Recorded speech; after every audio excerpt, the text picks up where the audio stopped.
Lawmakers are racing against the clock to pass a new government spending bill before current funding expires. Yeah, the deadline to avoid a government shutdown is this Friday, midnight. Leaders in Congress, your elected leaders in Congress, are warning that they will need to pass a short-term agreement to extend that deadline if they need to do so. Democrats and Republicans are struggling at the moment to agree on a price tag for the overall 2023 spending bill.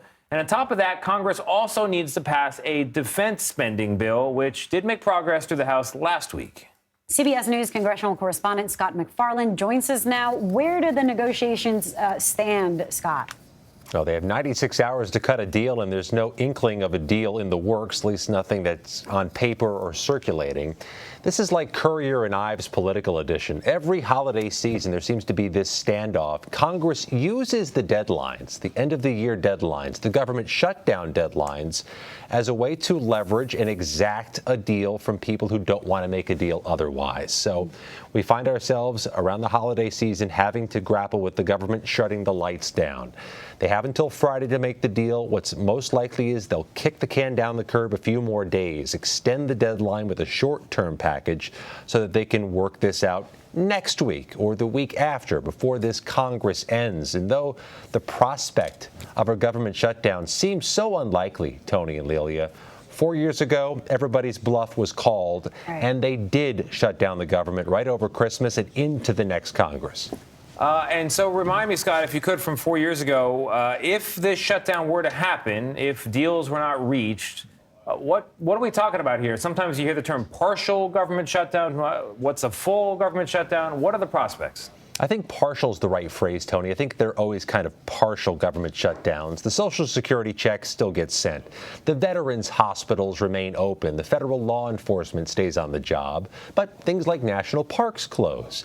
Federal office complexes close. Many civil servants don't work. And that becomes an issue because will they then get paid? There's a process of having to give back pay to federal workers, which is laborious to itself and just the kind of thing you don't want to do over the holidays. No. And Scott, before you go back into the rest of your reporting day, if you will, wear your January 6th committee hat. We've learned that one of the members of the panel, well, we watched, not learned, Adam Schiff spoke to Face the Nation yesterday saying that the entire committee is in agreement that there's evidence of criminality. What are you hearing from the committees about the committee's potential referrals to the Justice Department? Is that going to happen? Well, first of all, it seems like we're 9 days away. December 21st seems to be the date everybody's agreeing on to release their findings, their written report, any criminal referrals against anybody, and potentially have their final public meeting or public hearing. This committee must wrap up its work by the end of the month, and they seem fixated on December 21st to be their valedictory, the release of all the things they have to release. It's also worth mentioning, just as a footnote, Congress is not impacted by a government shutdown. They've absolved themselves from that. They keep working even when the rest of the government closes.